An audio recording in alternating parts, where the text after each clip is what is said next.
Yes. Yes, YouTube arms outspread. I know. I'm Jonny Smith, this is Car Pervert, and today I'm driving a very old, fully electrified Mini. And I feel vulnerable. But maybe I like feeling vulnerable.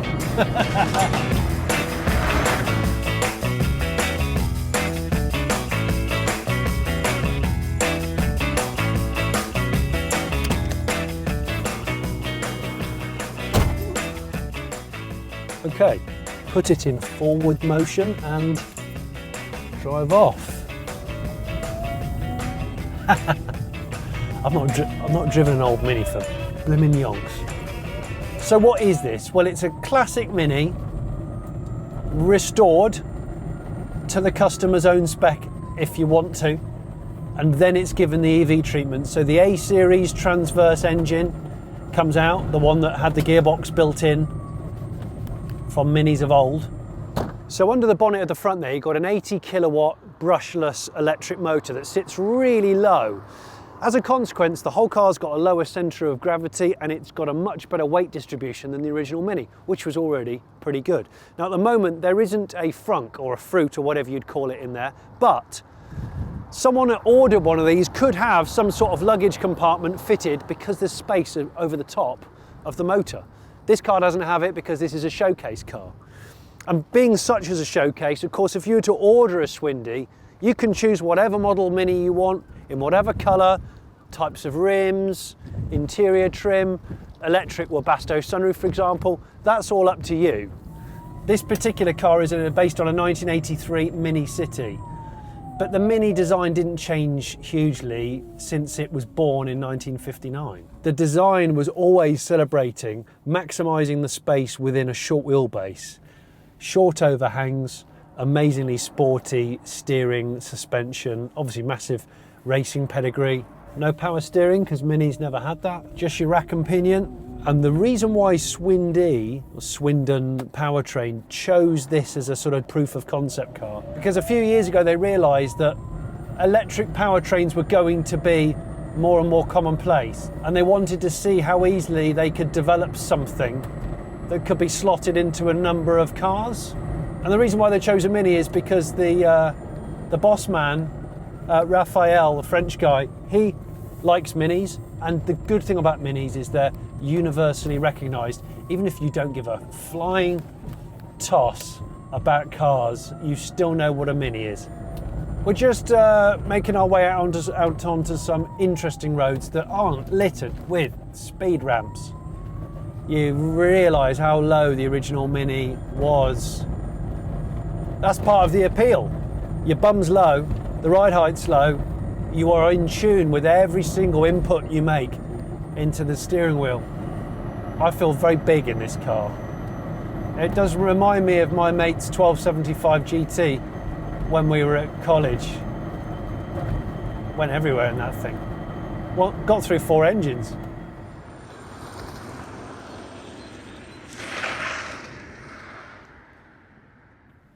You've still got the original speedo. That's the thing, Minis, they just had nothing.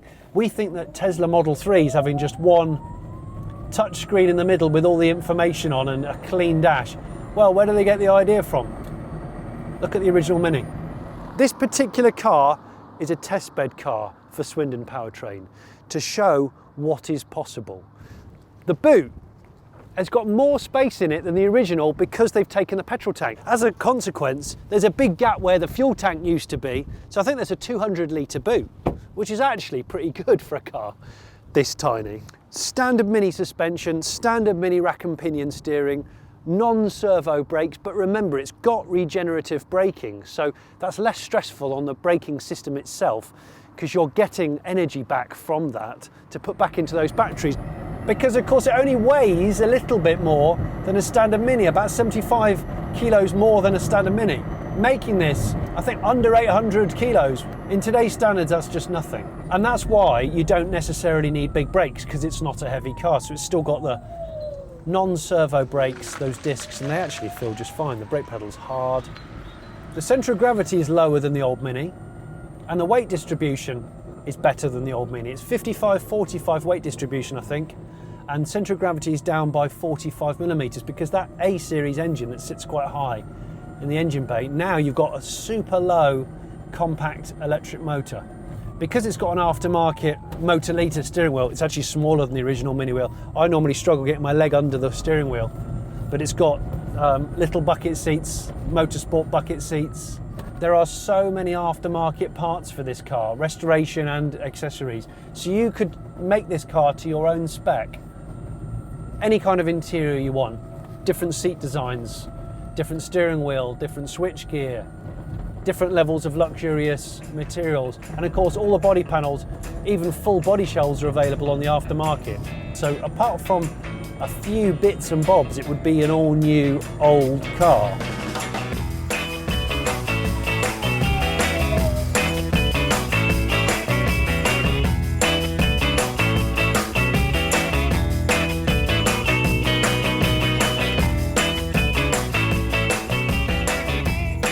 Come on then.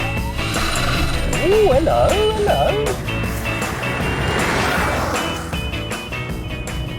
0 to 60 about 9 seconds, top speed 80 miles an hour, range about 125 miles.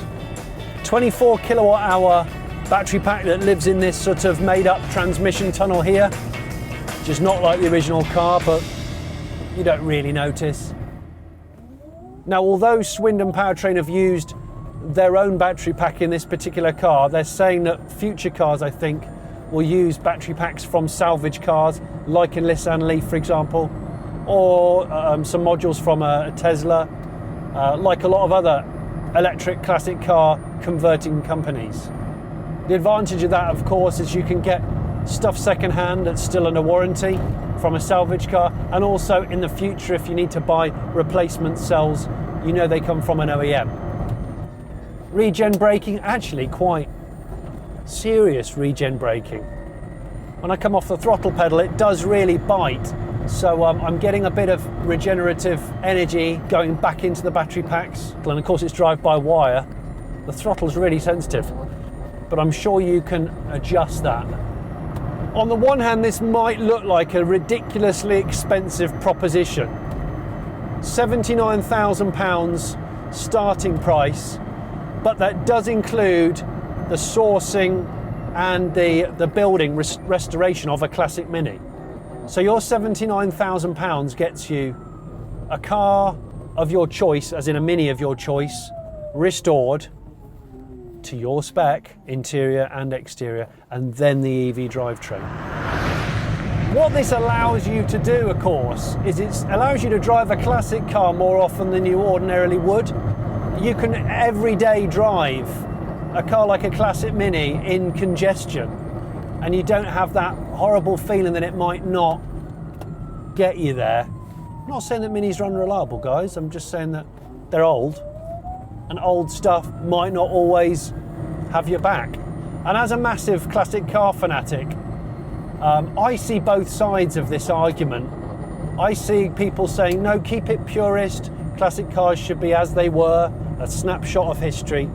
But I also see the element of the resto-mod. There's an EV resto-mod movement that is only growing, and I've seen it growing over the last decade.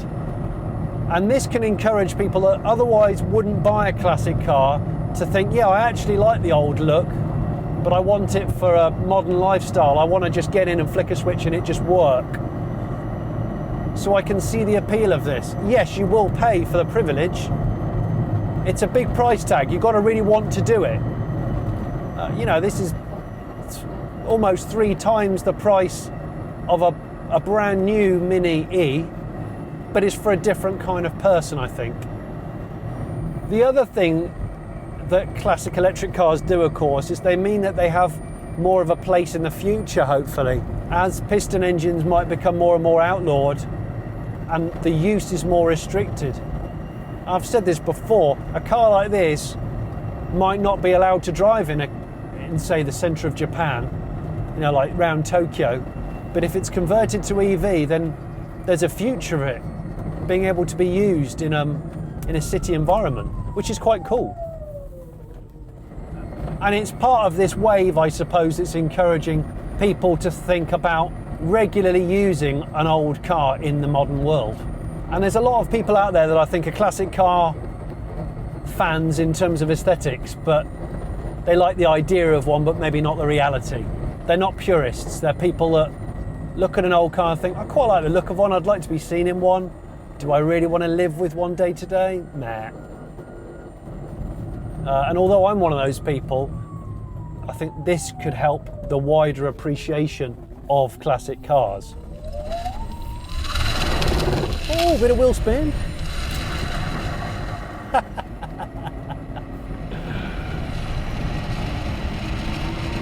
It's nippy, you know. You do feel vulnerable, but then you do in old Minis because you forget how big everything else has got on the road. I don't know why though, the faster I drive it, the lower my head goes. It's like a natural reaction, I don't know why. I'm chipping along now. I'm not going to do 80 miles an hour in the Swind-E, which is what it's capable of, because 80 in a classic Mini on British roads in winter feels like about 180. So I'm not going to do that. I'm more than happy going along at 50, 40. Feels way quicker. I just looked at the speedo. This felt like it was 60 or 70, but doing 40. You can imagine a bit of a Paddy Hopkirk replica, or you know, some sort of Mini Clubman 1275 clone. You could call it a 1275 GE instead of a GT. It's a very cold winter's day. I've got my heated seat on. I've got my underfloor heating on. I don't know how efficient that is. I've got the use of a heated windscreen and a heated rear screen. I mean, there's an electrical kind of whine. I don't mind that because the original Mini had a really loud gearbox, a really whiny gearbox. Same gearbox that was in the Austin Allegro.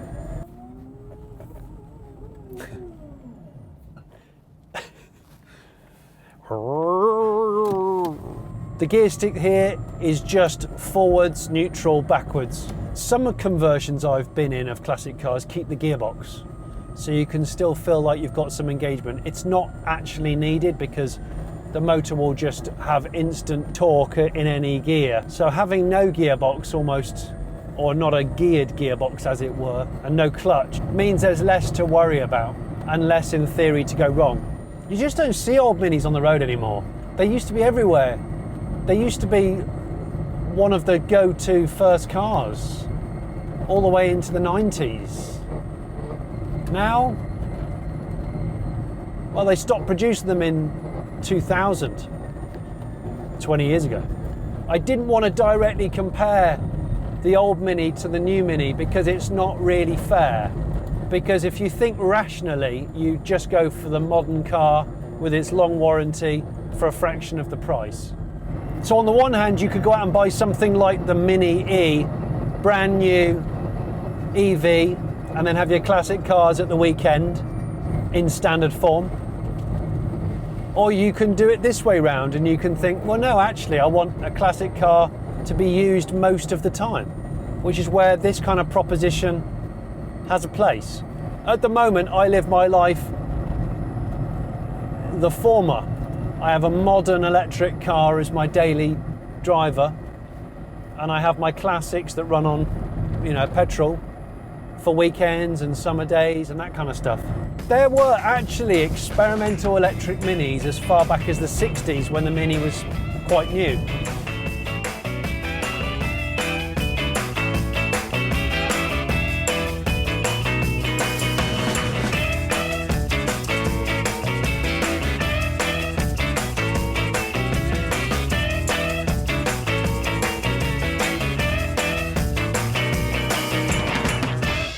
Now this car is only 75 kilos more than the original Mini, better performance than the original A series, and you get the charm of the Mini still. It still feels Mini. You know, that indicator noise, listen to this. That really reminds me of my childhood. Lots of old British 70s cars with that familiar solenoid relay or whatever it is. Oh, hello. Bit of tram lining, bit of axle tram. To someone who's quite wealthy, who wants the Mini look, that probably lives in a city somewhere that's pretty keen on stamping out exhaust emissions, I don't know, Singapore, Paris, whatever. I could see one of these, you know, tailored to their own tastes being pretty cool. Why not? People spend 50 grand on a wristwatch. To the most of us who maybe haven't got that kind of disposable wealth, it just seems too expensive. I think the fascination for me about the Swind-E is the bigger picture. And the bigger picture is Swindon Powertrain is looking ahead, developing a plug and play crate electric drivetrain that you can scale up or scale down and you can buy to fit in anything. And there's this race going on at the moment, almost a bit of a gold rush for a retrofit aftermarket simple crate EV system. Bosch are trying to do it, a number of other people are trying to do it, and the bottom line is, once you can achieve that and sell it at a competitive price, I think more people will be interested in this whole classic car EV game. It'll broaden the appeal, and that is only a good thing. One of the reasons why I wanted to come to Swindon Powertrain is because it's like a company of two halves, really. It's, on the one hand, developing e-bikes and powertrains, e-axle powertrains that will fit into a multitude of different cars to be retrofitted. And on the other, it makes fire-breathing touring car engines for use in competition. So it's big on piston power and it's big into EV as well. It just goes to show this stuff can coexist, which to me is very car pervert. I'd love to know what you think about a controversial project like this. Is it a good idea to convert old cars into EV, or should they just be left? And should we just drive more efficient, modern EVs day to day? I think the way I sum the Swind-E up is, as a turnkey package, it works for some people, but for me it's not really my bag. A, I'm not massively into minis, but B, where I'm really turned on and what I see as being especially interesting is what's under there. Because Swindon Powertrain have used this as a guinea pig, like I said. They are going to launch a complete crate e-axle electric system that's modular in terms of states of tune. And you can put in anything. So you can buy it and retrofit it in anything. And suddenly I'm captivated because I want that type of thing in another classic car. And maybe I want to do it myself. But it's great to see what can be achieved. In another episode of Car Pervert, I'm going to go in there and do a tour of the Swindon Powertrain, because these guys are very interesting. They do a very wide range of stuff, from touring car engines all the way up to e-bikes and stuff like this. Thanks again for watching. If you haven't subscribed already, please subscribe. And if you want to comment, comment.